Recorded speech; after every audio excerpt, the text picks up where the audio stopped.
All right, so these are exercises for everybody to do every morning. It doesn't matter what you've got going, if you've got pain or no pain, this is a general exercise that we all need to do this morning. Dr. Weaver here is my model, and we're gonna do it all with him right now. So Dr. Weaver, when you're ready, we'll start off first with chin tucks. Okay. All right? So you just keep it relaxed, stay neutral, neck relaxed, and we just tuck that chin back. 1, and then back forward. Good. And then back again. 2. Again. 3. Let's do 2 more. 4. Let's do 1 more here. And 5. Good stuff. So excellent. What you don't want to do is drop that neck. You're not trying to roll the neck. It's not flexion extension. It's just keeping that head there and then tucking it. A lot of people have bad posture, so this is a way you can train that to get better. That's for one sitting. A true way for you to see if you're doing it the right way is you can grab a pipe, whatever you're gonna stick, and then you hold it out behind you like that, head relaxed, looking straight forward, and then retract, get onto there, forward, and then back. 1, good. 2, good stuff, very good. 3, 4. Can you turn around and face that way? Yeah, let me do it this way where I can, so they can see. Right. Because there's this tendency to kind of bend your head down, but I'm trying to think of my chin going like a tabletop. Exactly. Okay, let's do 3 of them. 1, nice and controlled. 2, and another 1. 3. Brilliant. So if we're looking this way. Straight at the camera 2, just straight up. And you want the head touching the pipe each time. 2. And even you people that have neck arthritis, this is a great exercise because, you know, people that come in and tell me their neck grinds and pops when they turn, there's a tendency for it to get real stiff. Yeah. And this is something, this is not going to hurt you. If you have neck arthritis, you have stenosis, whatever, it's simple, it's easy to do, it's going to work the muscles. The weaker those muscles are, the worse your stenosis is going to be. So there's no reason not to do this. Yeah. Perfect. So we'll go to the next one. So you have a seat for me. We'll do the scapular retraction. So while seated, straight, both hands are going to come out like a W. And all you're going to do is just bring those shoulder blades back together. 1, and then relax it out, and then back in again. 2. This is very, very key for posture. Really, really big. You know, you've been laying down for 8 hours or so. When you get up, everything is stiff and tight. It's just really important we get this going first thing in the morning. Excellent, good stuff. And that's very simple. So next we'll go into a McKenzie push-up.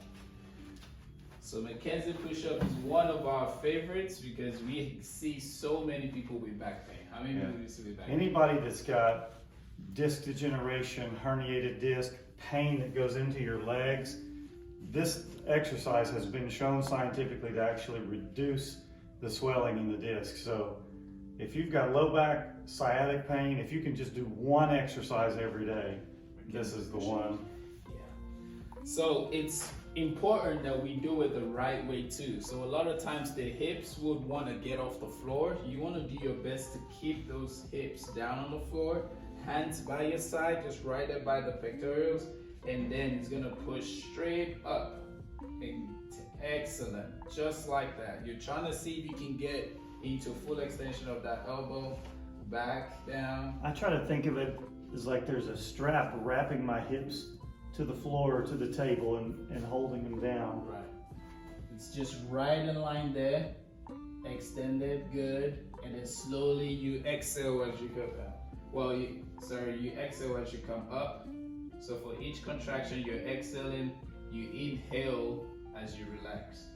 That's really, really good. That's really good from there. This is so, so big for the lower back. Good, let's do 1 more of that. And then extend up. Excellent. And for all these exercises, 8 to 10 reps, I would always say. Right, Dr. Weaver, you think? Agreed. Yeah, 8 to 10 reps of that should be more than enough. So while you're there, Dr. Weaver, let's just do cat and camel. as well. Same thing with the lower back. This is very, very important. So we're gonna be right there, tabletop, as straight as possible, as straight as possible. He's gonna act, I'm gonna act like if I'm gonna punch him right in the belly here, so he's gonna engage his core. So that already sets him up at tabletop. What you don't wanna do, just round your back for me a little bit. You don't wanna start like this, because then we're not really activating the whole core. So it's big, we're there, and then he can then start the movement. Inhale, exhale, right in there. All the movement is down here in the lower back. Very good. Really, really good. And it has to be nice and controlled. Just really slow and controlled. Let's do one more. Fantastic. Really good. Really good. Cool. And then from here, we go down to the posterior chain. So let's go on the back. We do a supine hamstring stretch. So while relaxed, back on the ground, shoulder blades down there, you can bend the opposite leg for it to relax. We're gonna take the leg we're gonna work on, take that to 90 degrees of the ground. We're gonna support it with both hands and behind. Get to where you're nice and comfortable, and we're just gonna raise this leg up. Let me ask you something. When you're laying on the floor like this, there's a tendency to round your back. Yeah. But in this, we want the back flat because that's working the core too. Absolutely. So when you're doing it, if you feel like somebody could put their hand under your back, that's not right. You want to be pressing your back onto the floor. That would immediately activate those transverse abdominis, the core muscles that we need. Extend that up and then relax. Good. And this good, simple stretch for the hamstrings. Really, really big. You've been working on that lower back there, stretching that out, and that goes down to the back of the body. And then we'll do one more with that, and we'll do the same thing on the other leg. And now we can switch, same thing. Make sure we are engaging that core so there is no space. If I try to pull my hand in here and I can, then that's not done properly. So right here I cannot fit it, so that's really good. And we lift the leg up and drop it. Good. And drop it. You can do 3 more reps of that, nice and controlled. And it's very important you are breathing nice and easy throughout all these exercises. You really don't want to hold your breath because you really get the body to relax through it. Excellent. We got one more. It has time. Good stuff. Really good. Now while you're still laying down there, we're going to the glute bridge. So for this as well, we want this to be as straight as possible. If Dr. Weaver works his legs a little bit more out, like forward, if he works it more forward, he would engage more hamstrings. But for this, because we're trying to target the glutes, he's got to bring those legs closer to his butt as he can, or it's not way too far. Good, and get some bit of straightness with that. And then he's gonna pike up, squeezing his glutes together. Good, and then relax those as it goes back down. Each time you can do this, nice and easy, every morning, every day, and that really just gets your whole body getting ready for what you're ready to do. And you can really tell if you've got your feet close and you do this and you can feel your glutes are really tight. But like Toby was saying, if you take them out here like this, you feel it in a whole different area. You feel it here. Your glutes are still tight, but you feel it here. It's a whole different thing. So to get the glutes and that core closer in, the better, and just tighten. Right up there, dip, and then down. Great, great stuff. Cool. So now we're gonna get up and go into calf stretch. Okay. For this, you can use a chair. You can use a wall. Wherever it is, even if it's a partner, you can use to push against them. So Dr. You're right there.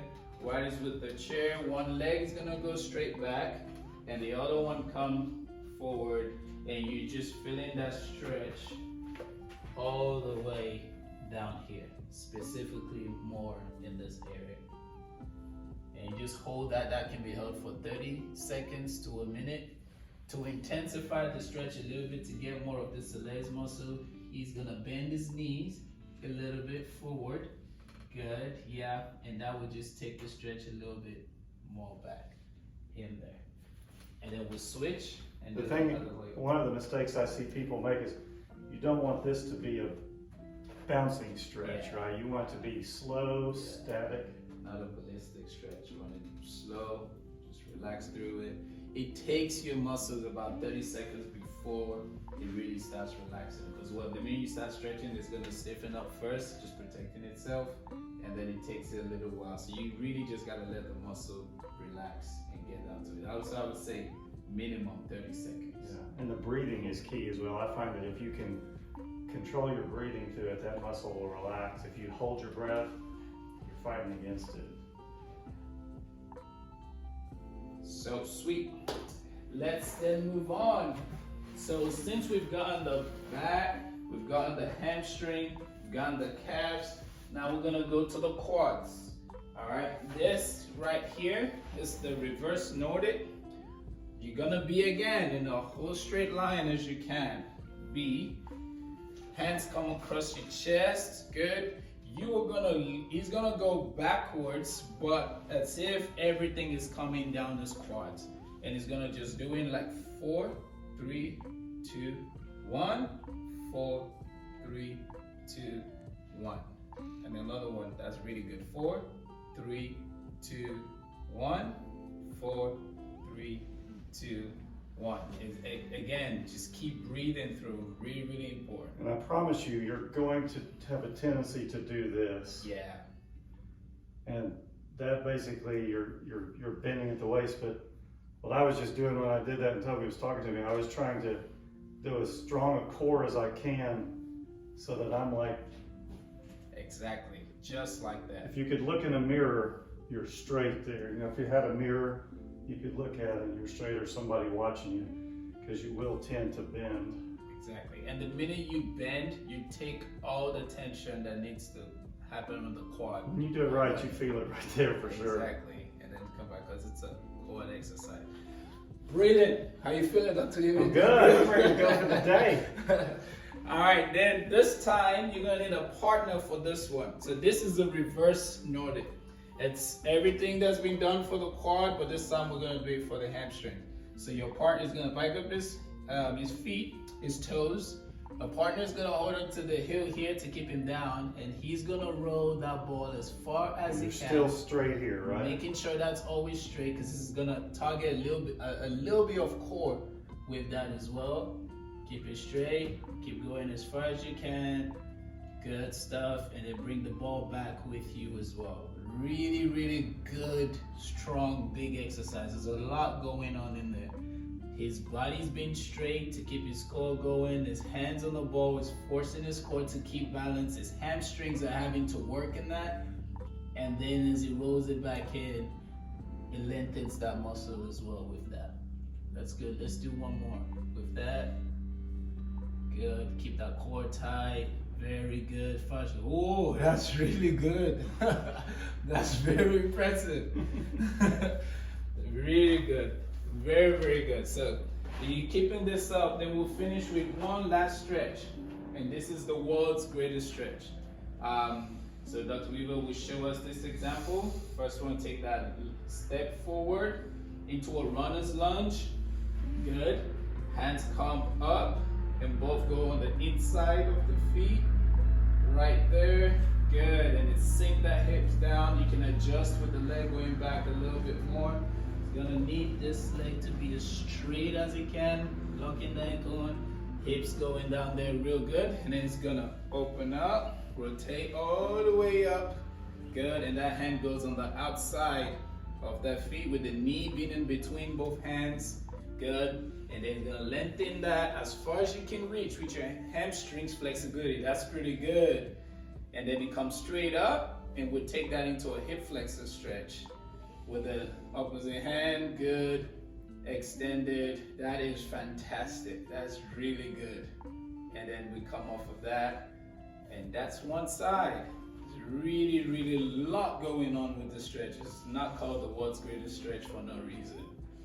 It's the same thing, leg back, that's comfortable. Both hands come over the head, down, inside of the foot, extend the back leg out, sink the hips, hips lifted, knee locked, excellent, good. And then turn out to stretch, face the other way, good.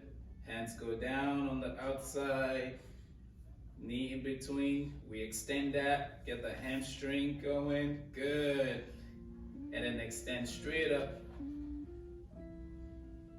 Good stuff, and we'll stretch the hip flexor on that other part. And that's it. One thing I'll tell you about that stretch, that's basically a yoga stretch. And I started doing yoga maybe 6 months ago. And I'm one of the least flexible people you'll ever meet. But the yoga has dramatically helped me. So here's the thing about yoga. You can watch a yoga video on YouTube and see these people that are incredibly flexible, and you get overwhelmed and you think yoga's not for me. But it's for anybody. Absolutely. Don't get overwhelmed. You can't do the stretch that they're doing on there the way they're doing it. But if you work at it over time, you'll get better and you'll get stronger. You know what I've noticed most about the yoga stuff is balance. Yeah. And we have so many patients that come to us that fall, that are unstable. And you can find out how much balance you have when you start doing yoga. And to do a stretch like that, just to get in that position, is balance. Yeah. And when I go down in this position and Toby had me straighten that leg, I can't get it straight. But you go as much as you can, and then you work through it. So don't be overwhelmed with any of these. But everything that Toby has showed us this morning, all of our patients can do. You may not be able to do it right from the start, but you can work up to it. And I promise you, it will benefit your pain. That's the thing about our vision with focused pain, is that it's not just about medicine, which is what a lot of people think. But if you'll put forth the effort, you know, I read something the other day, 70% of the diseases that we have are caused by our lifestyle. 70%. And so if we'll do little things, I promise you, if you say, I can't go to the gym, I can't go run 5 miles. Do these stretches that we've shown you this every morning, and let's progress from there. Absolutely. That's what we're about at Focused Pain, am I right? That's right. Focused Health Solutions. Yes. So, hey, this is just a start. Stay tuned for more good exercises with Toby, myself. Maria might be on some of the videos. We might even get Ari on some of the videos. Right. We'll see if we can get KK to do a video. Yeah. KK and Ariel, that'd be amazing. That'd be perfect. All right. Focused Health Solutions.